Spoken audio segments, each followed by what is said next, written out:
열왕기하 3장 21절에서 27절까지의 말씀입니다.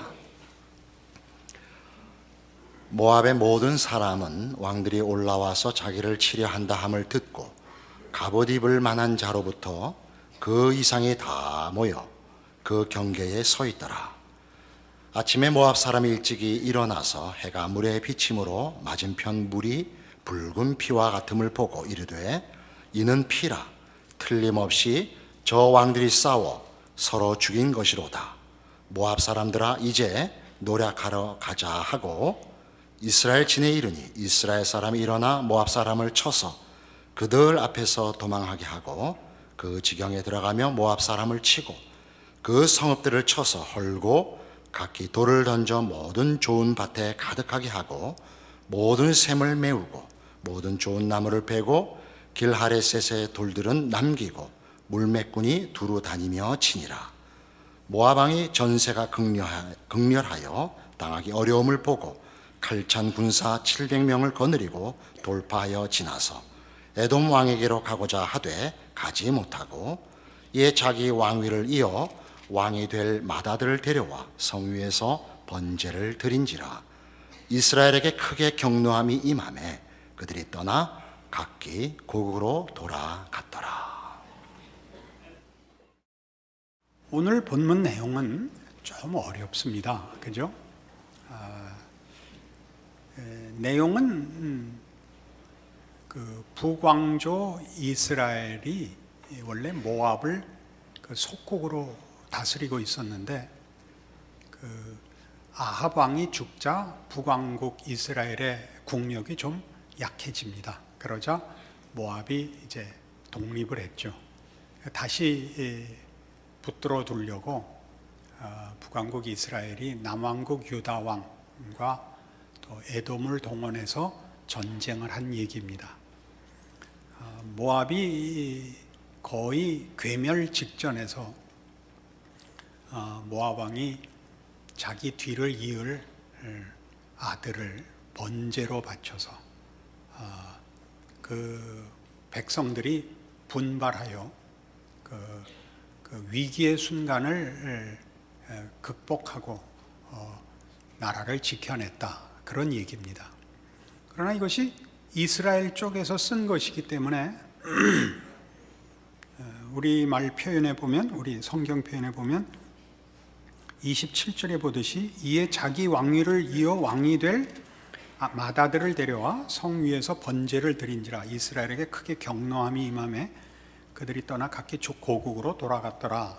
그러니까 이스라엘이 그냥 물러났다 이렇게 표현했지만 진 것이죠. 이 전쟁을 결국은 진 것인데, 우리가 일반적으로 이해를 하자면 이제 결국 막다른 골목에 몰린 모압 왕이 자기 아들을 잡아 죽임으로써 백성들 앞에 자, 우리의 살 길은 하나뿐이다, 이렇게 모든 것을 포기하고 달려들어서 죽기 살기로 덤비지 않는 한 방법이 없다 라고 해서 아마 백성들이 분발하여 이 위기를 극복한 것으로 보입니다. 그러나 지금 우리가 이스라엘 역사 속에서 이 사건을 보듯이 이스라엘 백성들이 그 모습을 보고 이스라엘에게 크게 경노함이 임하매 모두가 분하게 여기고 물러섰다, 이렇게 완곡하게 표현을 했는데, 따지고 보면 이것은 하나님이 그러셨다, 그런 뜻이 되기 때문에 만만치 않은 내용이 되는 것입니다. 모압에 배반이 있고 이제 이 전쟁을 하나님 앞에 묻습니다. 하나님께서 엘리사를 통하여 이스라엘의 승리를 약속하셨습니다. 그래서 이스라엘이 모압과 전쟁을 일으켰고 정말 괴멸 직전까지 몰아붙였는데, 그때 모압 왕이 이런 자기 아들을 산채로 잡아 죽이는 일을 보고 말하자면 하나님이 물러선 것입니다. 그만해라, 너 죽지 마라, 내가 물러서마 라고 한 내용이다, 그거죠. 우린 좀 의아롭죠. 왜 의아로우냐 하면 모압 왕이 자기 아들을 번제로 바친 것은 하나님께 도움을 구하기 위해서 그런 것도 아니고, 또 세상적인 그 기준에서 보아도 도덕적으로나 윤리적으로 도저히 있을 수 없는 참으로 참혹한 짓을 한 것입니다. 반인륜적인 행위를 한 것인데도 하나님이 그 일을 보고 그를 사지에서 풀어줬다, 이런 내용이기 때문에 우리는 이 문제를 통해서 하나님은 누구신가, 그리고 이 모압 왕을 풀어주는 것이 시사하는 바가 무엇인가, 이런 문제들에 대한 생각을 좀 해봐야 됩니다. 왜냐하면, 이 왜냐하면이 중요한데, 우리는 우리의 신앙을 그러니까 조금 논리적이거나 관념적으로 생각하는 그런 시대 풍토 속에 있습니다. 그래서 우리가 지금 열왕기를 하면서 계속 확인하듯이 아합 왕이 그랬듯이 우리 모두도 우리의 신앙이 굉장히 모호한 형편에 있습니다. 그것이 얼마나 잘못된 것인가를 지적하는 일에 이 본문이 굉장히 필요합니다. 우리가 사는 시대는 다원주의 시대라고 하고 그 계몽주의 영향 아래 아직도 있는 시대입니다. 계몽주의는 18세기에 일어난 서구 사회의 중요한 지성의 그 운동인데, 그것이 일어날 때 사실은 역사적 배경을 조금 이해할 필요가 있습니다. 17세기에 일어난 16세기 일어난 종교개혁으로 말미암아 17세기 내내 종교전쟁이 구라파를 뒤덮습니다. 그래서 나중에 모든 구라파의 백성들이 기독교에 대해서 넌덜머리가 납니다. 캐톨릭이냐, 성공회냐, 장로교냐, 또 제세례파냐, 이런 문제들로 인하여 기독교 신앙 안에서 너무 정치적인 싸움과 군사적인 싸움이 심하고 그 피해가 커지자 이제 예수 믿는 것에 대하여 그 광신성, 맹신성, 그 파괴력에 대하여 이제 모두가 마음에 진저리를 치고 있을 때에 계몽주의가 등장을 합니다. 계몽주의는 이제 과학의 발전과 함께 이렇게 사람들로 하여금 합리적인 사고를 하도록 이렇게 인도한 지성 운동이지만, 그때 기독교가 가지는 형편이 거기에 중요한 한 작용을 하게 되는 것입니다. 계몽주의가 가지는 합리성, 그래서 기독교를 그 신앙의 주체를 인격적 하나님이 아니라 그냥 합리적인 하나님, 그래서 이신론이라는 것이 등장을 하죠. 이때 말하는 이는 달을 이자가 아니라 이치할 때 쓰는 리입니다. 리. 근데 이신론 해갖고 합리적인 신, 합리적인 신론, 자연신론이라고도 합니다.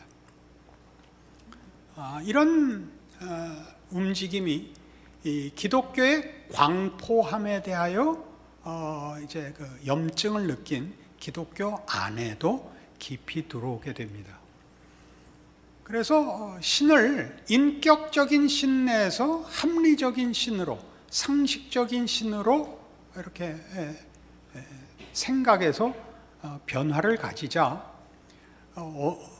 인격자일 때는 가져야 하는 신앙과 사랑에서의 그 종속성 또는 그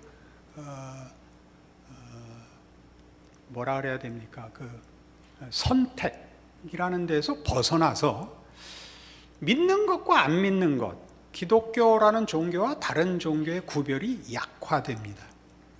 이런 문제가 중요하냐 하면, 오늘날 현대를 살 때도 우리가 기독교 신앙을 그러니까 하나님이라는 인격자 앞에 믿음이라는 이름이나 사랑이라는 이름으로 우리를 붙들어 매지 않고 신앙 고백이라는 모호한 어떤 이론이나 개념에 공감하는 것으로 자기의 책임을 다한 듯이 느끼게 만듭니다. 그리고 실제로는 우리 열왕기 지금 내내 이런 주제를 살폈는데 헌신을 안 하죠. 동의만 하고 헌신은 하지 않는 신앙인을 만들어내기 시작을 합니다. 오늘날도 그렇습니다. 그리고 그 문제가 오늘 본문과 무슨 상관이 있느냐? 이런 상관이 있습니다. 우리는 하나님을 그러니까 이해하는 하나님, 그러니까 이해가 되지 않는 신앙에 대해서는 우리는 거부합니다. 윤리적인 하나님, 그러니까 우리는 옳아야 되고 늘 신앙적으로 진실해야 합니다. 그러니까 진실과 책임이라는 차원에서는 하나님이 있게 되고 진실과 책임을 벗어나면 하나님이 없는 곳이 됩니다. 근데 하나님이 없는 곳이라고는 없거든요. 하나님은 하나님을 아느냐 모르느냐의 문제가 우리에게 중요하듯이, 그렇다고 해서 하나님이 하나님 없는 곳이 있을 수 없듯이 우리에게 그 신앙과 이해가 중요한 것이지, 하나님 없는 곳이 있어서 하나님 있는 곳에서는 하나님께 충성하고 하나님 없는 곳에서는 하나님을 몰라도 되는 영역이 있는 것은 아니지 않습니까? 그러나 그런 것이 우리에게, 그러니까 기독교 신앙에서 종교적이고 윤리적이고 책임 있을 때는 신앙인인 것 같고, 그렇지 않을 때는 하나님의 미움을 산다가 하나님이 없는 영역이 되어버렸단 말이죠. 그러니까 하나님은 순종하는 이들에게만 하나님이고 책임지는 이들에게만 하나님이며,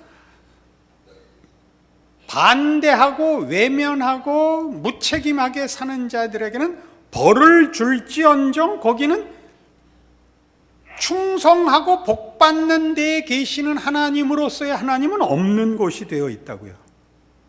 그러니까 결단코 어떤 종교성이나 윤리성을 약화시키자는 얘기가 아니라 잘하자고 한 게 하나님이 없는 부분을 만들어냈는데, 그 하나님이 없는 부분, 즉 우리가 하나님 앞에 만족스러운 신자 노릇을 하지 못하는 영역, 그러니까 벌 받는 영역이 벌 받는 것으로서 하나님의 의로우심과 선하심은 없는 영역이 됐단 말이죠.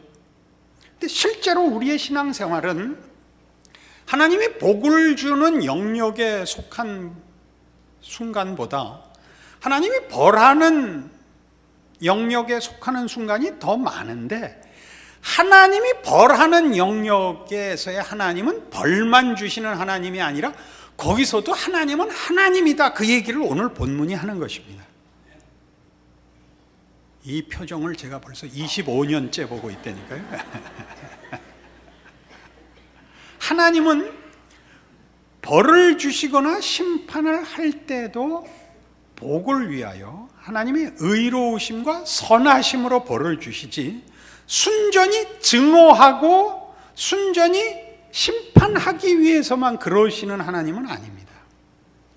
그러니까 하나님의 거룩하심이라는 것은 하나님 외에는 존재를 유지할 수도, 존재의 가치를 가질 수도, 그 존재가 영광스러울 수도 없다는 것으로 이미 심판이지, 하나님은 심판만 하는 영역으로 이렇게 이분화함으로써 우리로 하여금 하나님의 하나님 되심이 두렵고 어렵고 깊이 생각하기 싫은 영역을 가능케 하는 그런 생각을 성경이 경고하고 있고 그러지 말라고 말씀하고 있다, 그거죠. 로마서 5장으로 가보십시다.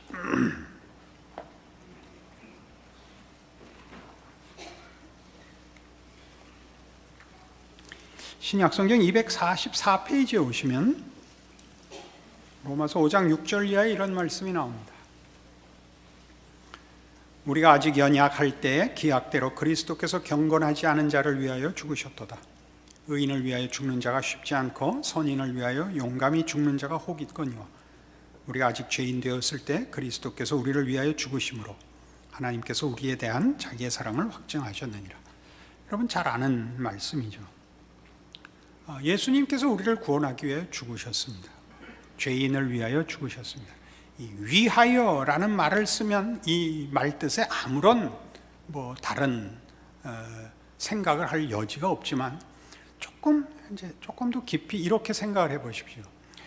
하나님이 그 아들을 보내신 것은 그의 나라를 세우기 위하시며 하나님의 통치를 현실에 구현하여 구원할 그의 백성들에게 복을 주기 위해서인데, 이 나라의 통치법은 희한해서 하나님의 통치는 의인을 죽이고 죄인을 살리는 나라랍니다. 우린 지금 이 본문을 너무 깊이 말하자면 오랫동안 익숙하게 우리 좋게만 이해하고 있으니까 이 말이 가지는 의미가 아직도 그렇게 충격적이지 않을 텐데, 이렇게 해보십시다. 서울대학교는 시험을 치러서 점수가 낮은 순서대로 입학을 시킨다. 그럼 여러분이 그걸 충격으로 받겠습니까? 안 받겠습니까? 지금 그런 얘기를 하는 것입니다. 하나님의 통치는 의인을 죽이고 죄인을 살리는 통치란다. 아니 그게 말이 됩니까? 근데 이 말이 안 되는 소리를 로마서에서 계속합니다. 로마서 11장으로 가보십시다.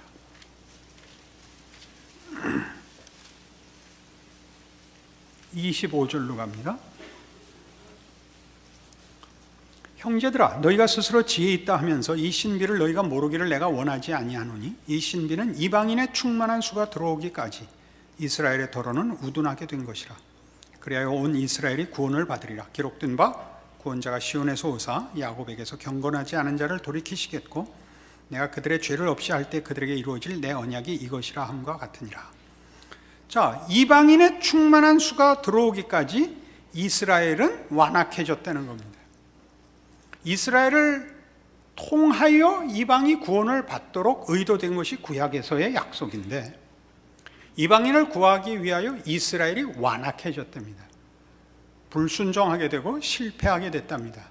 아니, 좀 더 우리가 이해하기 좋게 하자면, 이스라엘이 성공을 해야 넘쳐날 이방인의 구원이 이스라엘이 실패하는 바람에, 말하자면 이 양동이의 부은 물이 넘쳐야 그 다음 그릇으로 넘어가도록 돼 있었는데, 이 양동이가 뒤집어지는 바람에 채울 필요 없이 그냥 부은 대로 넘어갔다, 그런 뜻입니다. 설명도 잘하죠. 그 이스라엘이 받아 넘쳐야 나간다고 믿었었는데 이스라엘이 못 받으니까 그 목까지 이방에게 넘쳐 들어가더라. 그렇다면 이스라엘이 이방을 구하는 것이 아니라 어차피 하나님의 은혜가 이방을 구하는 것이었다면, 이스라엘이라는 양동이가 뒤집어졌다고 해서 그거 다시 돌려놓고 물 채우겠느냐 안 채우겠느냐? 하나님이 능히 그렇게 하실 것이다. 이게 이 논리입니다. 이스라엘이 구원을 받을 것이냐 못 받을 것이냐? 받을 것이다. 아니 어떻게 받을 것이냐? 이방이 구원받는 식으로 받을 것이다. 이방이 어떻게 받았는데? 이스라엘이 실패해서 받지 않았느냐? 이스라엘이 성공해야 받는 것이 논리적으로 맞는데, 실패에도 불구하고 결과가 일어났다면 이스라엘의 실패 자신의 실패도 실패로 그냥 끝나지는 않을 것이다 라고 하면서 29절, 하나님의 은사와 부르심에는 후회하심이 없느니라. 너희가 전에는 하나님께 순종하지 아니하더니 이스라엘이 순종하지 아니함으로 이제 긍휼을 입었는지라. 이와 같이 이 사람들이 순종하지 아니하니 이는 너희에게 베푸시는 긍휼로 이제 그들도 긍휼을 얻게 하려 하심이라. 이해하겠죠? 이방을 순전히 긍휼로 구원했듯이 이스라엘도 긍휼로 구원을 얻게 하려 하는데, 32절, 하나님이 모든 사람을 순종하지 아니하는 가운데 가두어 두심은 모든 사람에게 긍휼을 베풀려 하심이로다. 이게 또 척 이해가 안 가죠. 열심히 해서 순종해서 보상을 받게 하는 게 뭐이 나쁜가?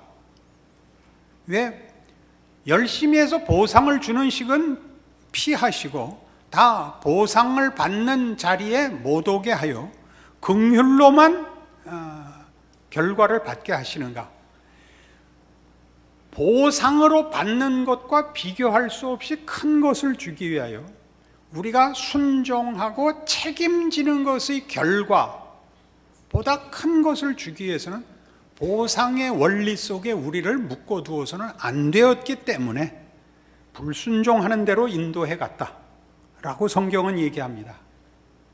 우리는 이 말을 지금 이런 것과 혼동해서는 안 됩니다. 그러면 그건 원칙도 없고 질서도 없냐?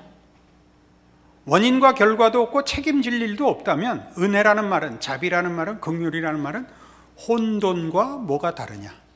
물론 이 문제는 성경이 이미 지적하고 있는 사실입니다. 제가 외우는 몇 개 안 되는 성경 구절 중에 하나이기 때문에 찾으실 필요 없이 제가 한번 외워보겠습니다. 갈라디아서 6장 7절입니다. 스스로 속이지 말라. 하나님은 만홀히 여김을 받지 아니하시나니 사람이 무엇으로 심든지 그대로 거두리라. 이것은 하나님 통치의 대원칙입니다. 원인과 결과의 법칙은, 또 노력한 만큼 얻는다는 것은 하나님 통치에 있어서, 하나님 나라의 질서에 있어서 아주 중요한 대원칙입니다. 그러나 성경이 하고 싶은 얘기는 그것이, 그래서 보상의 원리 때문에 한 것만큼 받는다가 하지 못하면 못 받는다, 잘하면 복 받는다가 잘못하면 벌 받는다로 끝나지 않는다 이거죠. 그래서 끝나지 않는다는 건 이 나라는 질서에 있어서 심는 대로 거두는 질서가 있으며 그 질서가 가지는 공정함보다 그 질서가 가지는 제한성을 이제 짚어볼 때 공정한 차원에서 심는 대로 받는다는 언제나 옳지만 심은 것만큼밖에 못 받는 제한은 아니다 라는 차원에서 모든 사람을 불순종하는 가운데 가두어뒀다라고 얘기하는 것입니다. 그럼 뭐이 다르냐? 이런 면에서 다릅니다. 우리의 실제 생활은, 신앙생활을 말합니다. 우리의 실제적인 신앙생활은 잘했을 때보다 못했을 때가 많습니다. 스스로가 생각해도 내가 이번엔 잘했다, 하나님 나한테 복을 주실 것이다, 하나님 괜찮지요? 라는 말을 할 수 있는 것은 별로 없습니다. 일주일에 주일날 여기 예배 보러 나왔을 때 정도가 거의 유일하고, 매일매일은 언제나 자책하면서 하루를 마감하는 법입니다. 저녁에 누워 잠이 들 때 이제 와 생각해보니 오늘 하루도 생각할 틈이 없이 살았네요. 아까 그러지 말걸, 왜 그랬는지 모르겠습니다. 이게 우리 매일의 삶입니다. 그것은 무슨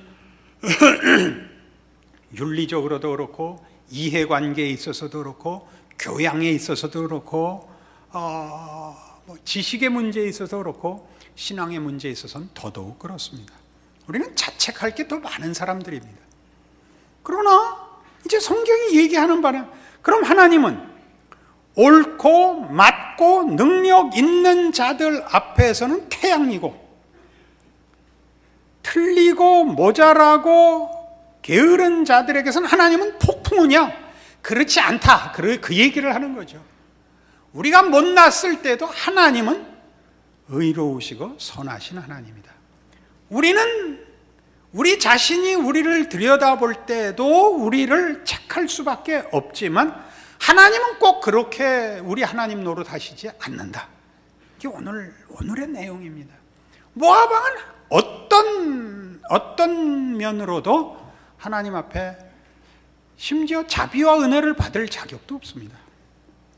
그는 하나님 모르는 나라 사람이고 그 나라 왕이며 이스라엘을 대적하고 있으며 하나님의 뜻에 거스르고 방해가 되면 됐지 아무 도움이 안 되는 존재입니다.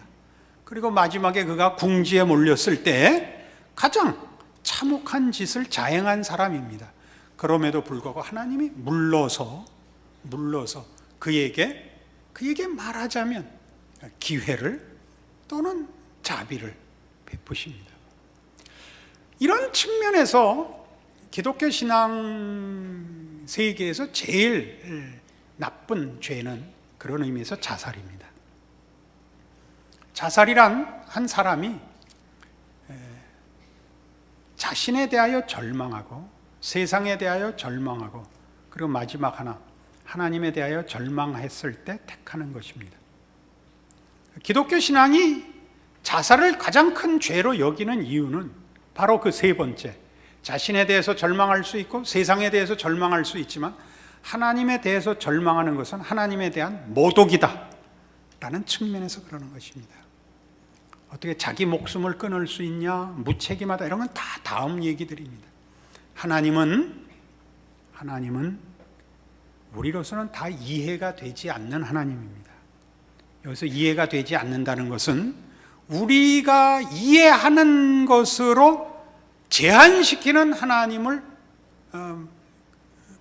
넘어서야 된다는 뜻입니다. 하나님은 거룩하신 분입니다. 거룩하시다는 건 우리와 다릅니다.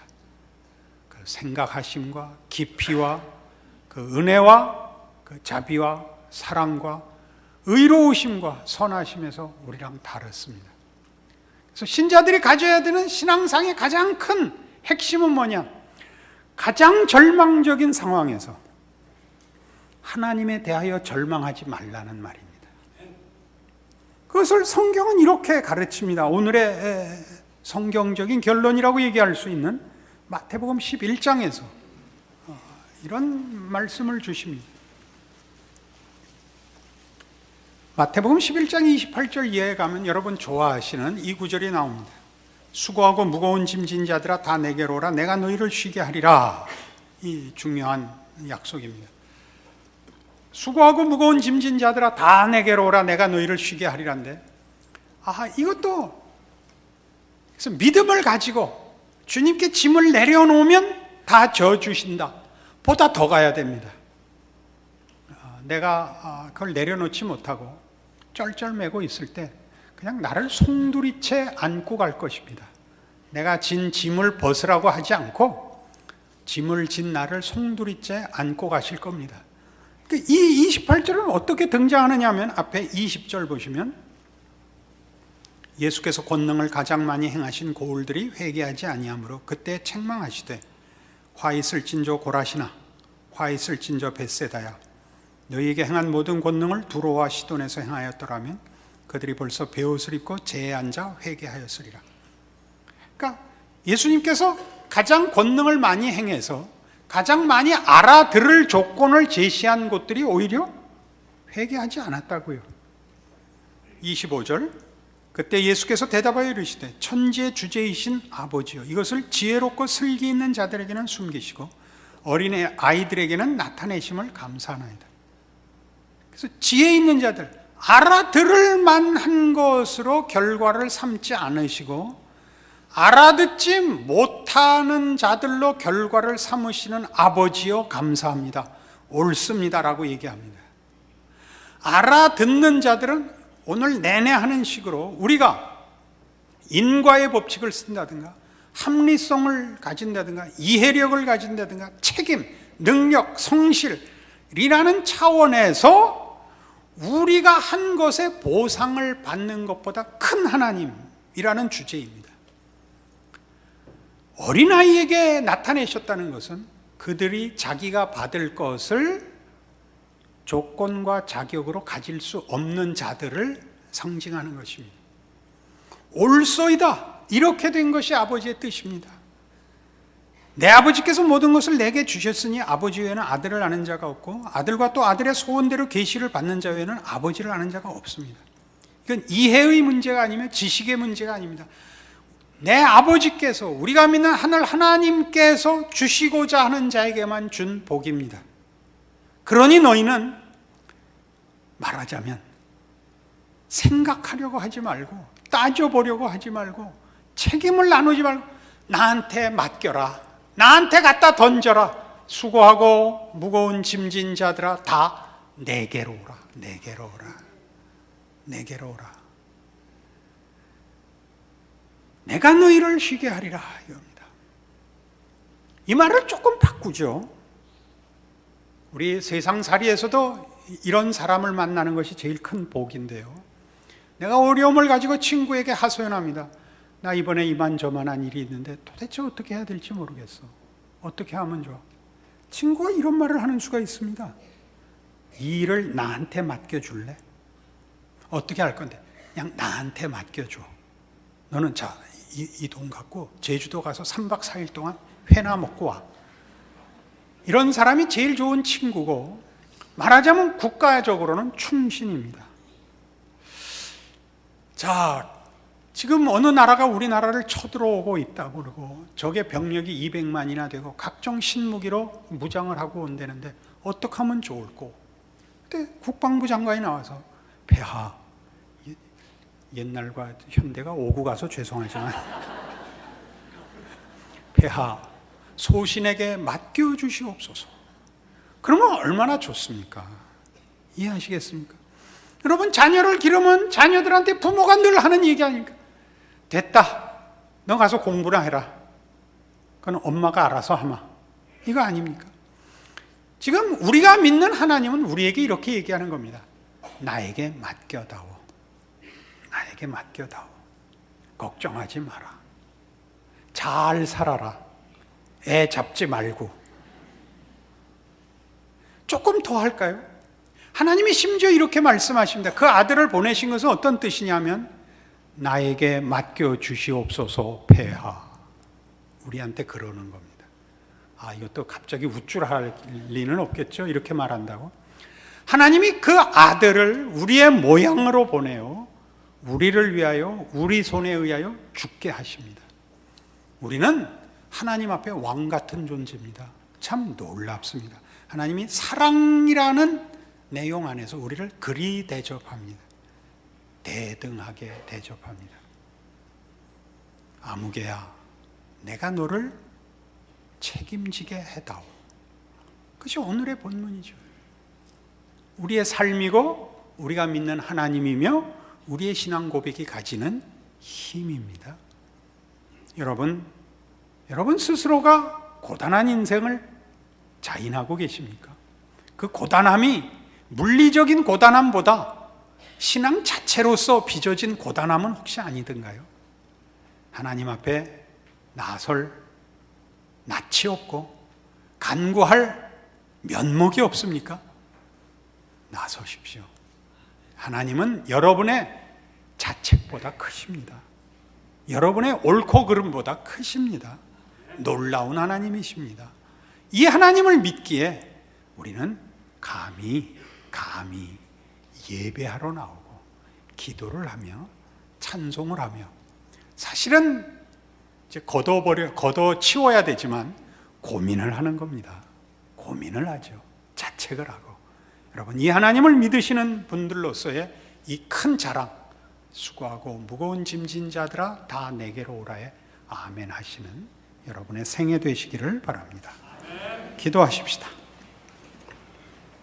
하나님 아버지, 은혜를 감사합니다. 하나님의 거룩하심과 무한하심과 충만하심과 끝없는 사랑과 신실하심을 믿습니다. 우리의 인생을 지키시며 우리가 아뢰기 전에 우리의 필요를 아시며 우리의 행위대로 갚지 아니하시고 하나님의 거룩하심과 사랑으로 대하는 줄 압니다. 그러므로 이제 분발하게 하시옵소서. 하나님의 사랑 앞에 우리가 서게 하시옵소서. 하나님의 사랑에 마땅히 우리도 전심을 기울여 인생을 걸고 하나님께 우리를 내어놓게 하시옵소서. 그리하여 우리 자신을 위하여, 하나님을 위하여 그 사랑 속을 살아가는 우리의 복된 신자된 인생이 되게 하여 주시옵소서. 예수님 이름으로 기도합니다. 아멘.